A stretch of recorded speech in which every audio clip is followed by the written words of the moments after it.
Prince Team for today's video. Hi mga Joe, another day, another mini vlog. Nag-order nga si client ng package A na may kasamang 12 pieces na cupcakes. Para ma-achieve yung kulay na ganito, pinagsama ko lang yung kulay blue at naglagay na rin ako ng konting red. Syempre, dahan-dahan lang ako naglagay ng kulay red, baka kasi masobrahan pa tayo sa paglalagay. Dahil kapag nasobrahan nga tayo sa paglagay ng kulay red, ang magiging resulta nito ay magiging purple. Diba ang arte ng pagkasabi ko? Huy!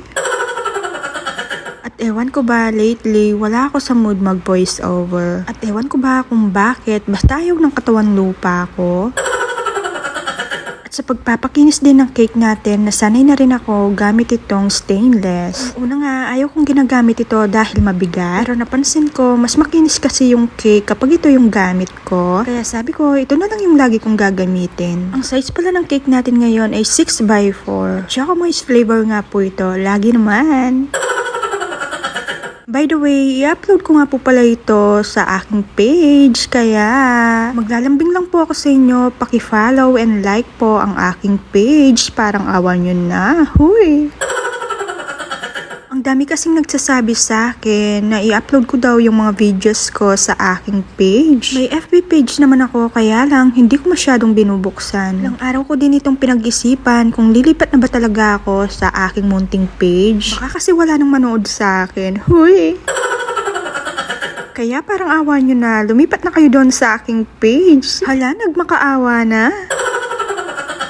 Anyway, balik na nga tayo dito sa cake natin. Nilagay ko muna ito sa may chiller ng magdamag. At tignan nyo naman, nag-iba na nga yung kulay, naging dark na siya. At alam nyo ba, pagdating dito, sobrang kinakabahan ako. Kasi napakakinis ng cake natin. Tapos, konting pagkakamali ko lang dito, masisira na. Kaya sobrang kabang-kaba ng lola nyo. Ito nga yung pinapagaya sa atin ni client. May diamond pattern nga ito. Fondant details nga yung sinend sa atin ni client. At nagdadalawang isip pa nga ako kung tatanggapin ko ba ito. Kasi nga, soft icing lang yung inabil sa atin ni client, pero yung pinapagaya ay fondant details. Dahil nilakasan ko yung loob ko dito, ginrab ko. O diba? Napaghahalatang mangailangan tao. Uhuy!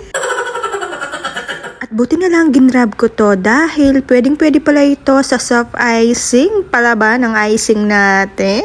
Makikita nyo mamaya na i-deliver natin ito kahit sobrang init. Pero wag ka, dahil hindi ito malulusaw kahit sobrang init ng panahon. At ipapakita ko din mamaya kung gaano ka-stable itong frosting natin. Hindi ka bibitawan nito kahit sobrang init. Dahil ilang beses ko na nga itong nasubukan. Maglalagay na nga tayo dito ng edible dragis na kulay gold. Habang nilalagay ko nga ito, napansin ko na sobrang laki pala ng nagawa kong mga diamond pattern. O diba nahulog pa? Ganyan talaga ako kapag nasa harap na yung ginagawa ko, sobrang kinakabahan ako. Ewan ko ba kung ako lang ba yung ganito o marami kami. Pagdating nga dito sa crown, printable topper nga lang yung pinapalagay ni client. Kaya lang, napangitan nga ako sa printable topper, kaya naman nag-order ako sa Orange app. Dalawa nga yung in-order ko, yung isa yung makapal na plastic, yung sinusuot. Yun sana yung ilalagay ko, kaya lang nabali siya dahil ayaw dumikit sa may glue. At buti na lang, itong in-order ko na isa ay malambot. Sinusuot din ito, kaya mahaba, kaya naman hinati ko sa dalawa. O diba? Ganyan yung advantage kapag maaga kayong nagpapabook. Yung every details ng cake nyo, pinag-iisipan ko. Huy! At itong number 7 na ginawa ko, gawa ito sa fondant. At syempre, heto na nga yung pinakahihintay nyo. Bagong lahat, bagong huli. Montage! Pasok!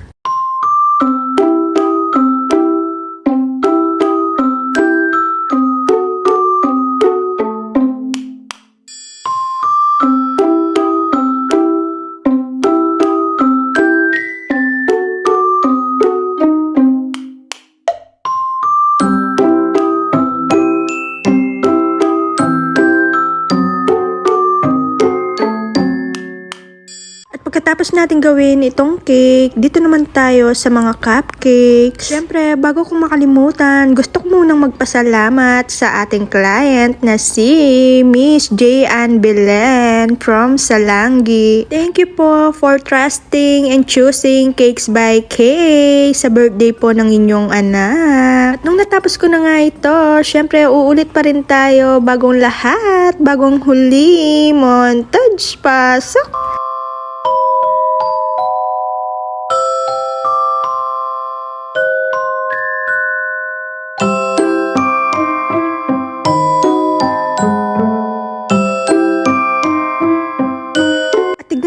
panahon. Sobrang init. 2:30 po yan ng hapon. Sumakay na nga ako dito sa aming munting Raptor. Huy! Klase namin. Kaklase niya. Ba't ako pa makapibla? Hindi ako makapibla sa kanila. Uy! Wala ka ng pera. Wala akong pera. Wala ka? Wala kang pera. Wala kang pera? Wala ako. Ano yan? Wala kang pera mo na? Wala yan. Bakit? Muli na ka pa? Natawa nga ako sa mga batang ito. Akala nila mapera ako. At tignan nyo naman dito si Madam. Binigyan pa talaga tayo ng tip. Huy! Thank you, ma'am. Thank you po. Thank you, Madam, sa patip po. God bless you more po. At heto nga yung mga naging feedback sa atin ni Madam. Thank you, Madam, sa ulitin po. And once again, happy birthday, Prince John Dave. Sana lumaki kang mabuting bata.